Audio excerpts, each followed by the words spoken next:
Well, our correspondent Pedram Khodadadi has been in Geneva over the past few days and been reporting on these talks. He joins us on the line from Geneva itself now to tell us a bit more. Pedram, the cautious optimism surrounding today's third day of talks. Tell us a bit more about the mood with which these talks are beginning again. Exactly. We're having a cautious optimism, but that was what was happening on the first day. There was cautious optimism. Yesterday, there was only signs of what is of a deal, what is becoming of a deal probably. In the morning, we only had Iran's Foreign Minister Mohammad Javad Zarif, but by noon, we had news of other foreign ministers arriving in Geneva. And by nightfall, we had U.S. Secretary of State John Kerry had arrived. We had foreign ministers from Germany, France, and Britain also arriving in here.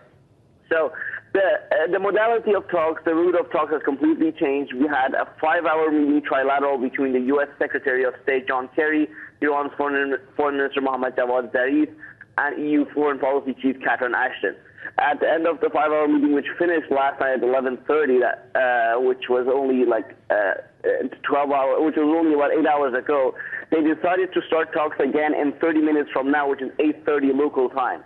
So the talks are serious. The talks are going forward. The Russian Foreign Minister Sergei Lavrov will arrive probably soon. I don't have a news of him arriving yet, but he's supposed to arrive in the early morning of today. And from China, we're also getting news of a deputy foreign minister arriving. And the talks today will be probably held between the P5+1. So it will be all the countries, including Iran's foreign minister and the EU Foreign Policy Chief Catherine Ashton. And most likely we're going to get some kind of an agreement on aid, because Iran presented a draft to the trilateral meeting between the US, EU, and Iran.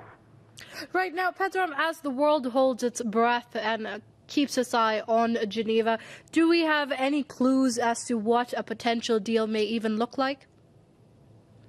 We don't have much clues about what it's going to look like. The only thing I asked Iran's deputy foreign minister yesterday, the only thing I asked about, which was close to the deal, which was close to the speculations, is the levels of uranium enrichment of Iran. He said Iran's red line is uranium enrichment, but Iran is willing to discuss the percentages, the modes of enrichment, how it enriches, where it enriches. Iran is willing to discuss things like this, but basically Iran is not going to discuss its enrichment right. But Iran is willing to discuss the modes, he said, or the modality of enrichment which Iran is going to pursue over its peaceful nuclear energy program.